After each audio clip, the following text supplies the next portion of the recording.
நாட்டோட வளங்களையும் மக்களோட வரிப்பணத்தையும் மாநில அளவுல திமுகவும் ஒன்றிய அளவுல பாஜகவும் சுரண்டதுல கூட்டாளிகள்னு சரியா அடையாளம் காட்டுச்சு தலைவர் விஜய் தலைமையிலான தாவேகா.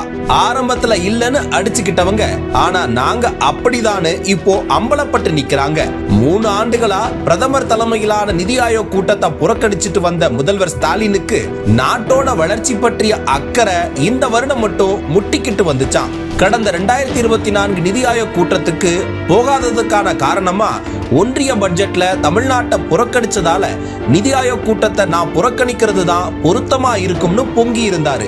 உண்மையில 2025 பாஜகவோட ஒன்றிய பட்ஜெட்லயும் தமிழ்நாடு புறக்கணிக்கத்தான் பட்டுச்சு. அதை கண்டிச்சு அறிக்கை விட்ட முதல்வருக்கு இப்போ போறதுக்கான பொருத்தம் டாஸ்மாக் 1000 கோடி ஊழல் இல்லாம வேற என்னவா இருக்க முடியும்? எப்போ எல்லாம் திமுக அமைச்சர்கள் வீடுகளுக்கு ஈடி ரெய்டு வருதோ அப்பெல்லாம் டெல்லிக்கு புறப்பட்டு சமாதானம் பேச கிளம்பிடுவாங்க.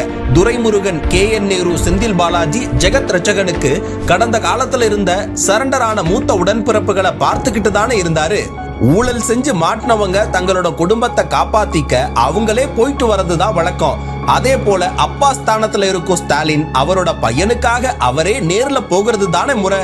அதுக்கு தான் நிதி ஆயோக் வழியில உதயநிதிக்காக மோடி கைய புடிச்சிட்டு சரண்டர் ஆயிட்டு வந்திருக்காரு ஸ்டாலின். இந்தியாவிலேயே பாஜகவை கடுமையா எதிர்க்கும் முதல்வர் நம்ம ஸ்டாலின் அவர்கள் தான் பெய்டு உடன்பிறப்புகள் பெருமை பேசிட்டு இருக்கும் போது எங்க கூட்டாளியே அவர் தான் கூப்பிட்டு முதல் வரிசையில நிக்க வச்சு உறுதி செஞ்சது பாஜக. இனியும் அதை சொல்லி ஏமாத்த முடியாதுன்னு தாவேகா வந்ததுக்கு அப்புறம் தான் அவங்களுக்கு தெரிஞ்சது. பாஜக திமுக மறைமுக கூட்டணிய ஆதாரத்தோட மக்களுக்கு தெரிவிச்சவரு நம்ம தலைவர் விஜய். ஊழல் கபடதாரி அரசியல் எதிரி திமுகவும் பிளவுவாத கொள்கை எதிரி பாஜகவும் கூட்டு சேர்ந்து மக்களை சுரண்டும் போக்குக்கு தகுந்த பதிலடி கொடுக்க தயாரா இருக்க மக்களோட தேர்வு அன்புக்கும் உண்மைக்கும் நெருக்கமா இருக்கும் தலைவர் விஜய் அவர்கள் தான்.